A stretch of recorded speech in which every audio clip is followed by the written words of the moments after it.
ICC, International Criminal Court, and Trump. Trump has been accusing ICC of meddling with friends or allies of USA. I don't call friends because US doesn't have any friends. US is a country with self-interest. And I know Karim Khan personally. I met him and I know his wife also. She's also a lawyer in ICC. It is unfortunate that US sees everything two-dimensional. That is either with us or not with us. Russia, of course, is an enemy of the US according to the perception of the USA.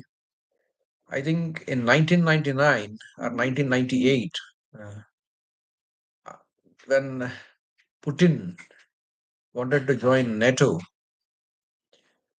uh, the deep state of the USA refused to accept Russia as part of NATO because they wanted the war to be continued. They have seen Russia as an enemy and they continue to see Russia as an enemy. So Russia is different for them, and US selects their allies based on their self-interest. So they have selected Netanyahu in Middle East because anyway Arabs are not that educated. Three reasons: they're not that educated. They do not have that kind of military strength, nor they have the intelligence that the Israeli state has, or the capacity. Most of the scientists, if you see, in the Middle Ages were Jews or Christians. Like, for instance, like till the latest one is Albert Einstein. He was a Jew and he migrated to the USA because of Hitler's anti Jewish ideology. Now, Trump is against the ICC, saying that, of course, if you have an international criminal court, the court should have a police, should have an army because they deal with international leaders, the criminals whom they consider criminals. They should get arrested, they should be tried. Why is it okay to arrest Putin? Why is it not okay to arrest Netanyahu? That's a subject of debate. Uh, it's not okay to discriminate between Putin and Netanyahu. By the way, the the accusation, what you're accusing of Putin is he has killed many kids. Well, I do not see that way because as far as the news I received from Russia is that Putin has taken all the kids safely to Russia so that they will not be killed in bombing. But anyway, I was told that yeah, this Karim Khan had proof that many kids were killed. Now, yes, it is possible. Well, at the time when the issue of arrest warrant went on, at that time, as far as I know, not a single kid was killed. He safely took those kids to USA and he managed to send them back safely. Many civilians did die in due course of time as he started to bomb other cities also. Gaza, of course, the strategy of the Gazans, the Hamas, has always been use hospitals, schools as their safe houses and use these civilians against the military. So that is the reason why every single building had to be bombed by Israel to get rid of these terrorists. Above will be hospital, basement will be the place where these Muslims terrorists, the Hamas terrorists would be sitting below and planning to destroy Israel. They will have bombs, they'll have machine guns. They take these innocent victims from the hospital or school as hostages and run their agenda. So even Gazans must be unhappy about this Hamas. But I do not support the taking over of US, the entire strip of Gaza.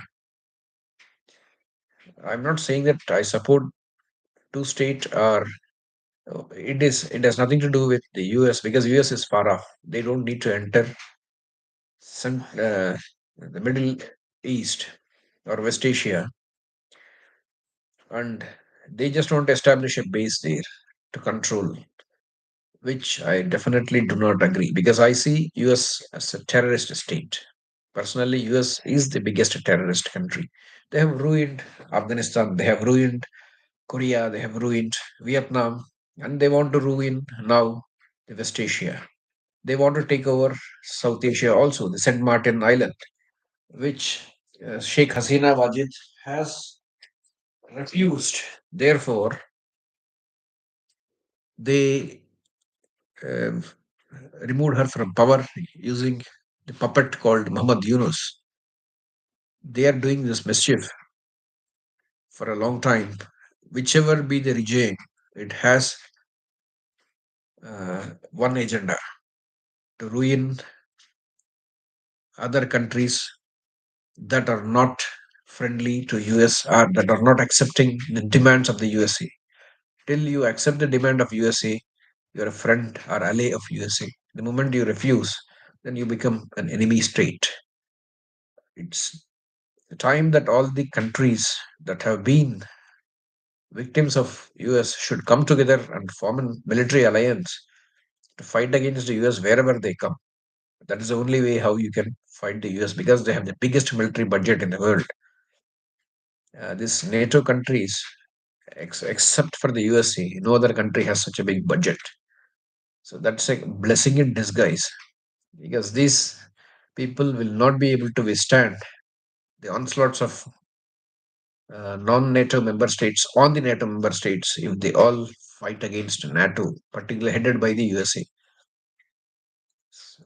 I think it is time to open the eyes of all Muslim countries in West Asia that today it is Gaza, tomorrow it can be your country. Today it is Gaza, tomorrow it can be any secular country, any democratic country, including India or China. It is time that China supports Gaza along with Russia and they fight the US directly. It is time that India also joins China and Russia against the Americans militarily. Instead of having friendship with USA, better treat US as an enemy. You will be more safe when US is your enemy. NATO is your enemy rather than they're your friends. To stop doing business with the USA. Of course, we will have 30 billion loss. It's all right. We can develop our own economy. We can be self sustained rather than buy products from those countries that hate us, including Germany. Germans are also anti-India. German media DW Deutsche Welles is out and out anti-India. The French are also anti-India. Why do you want to do business with them? Those who hate you. The government may be pro, but the people you will never have people-to-people relationship. Eastern European countries are good compared to Western European countries, relatively. Netherlands people are okay with Indians. Belgium people are okay with Indians. The Spanish are okay with Indians. Italians are okay with Indians. The Portuguese are okay with Indians. Romanians are okay with Indians. So the more you go towards US, you'll find only enemies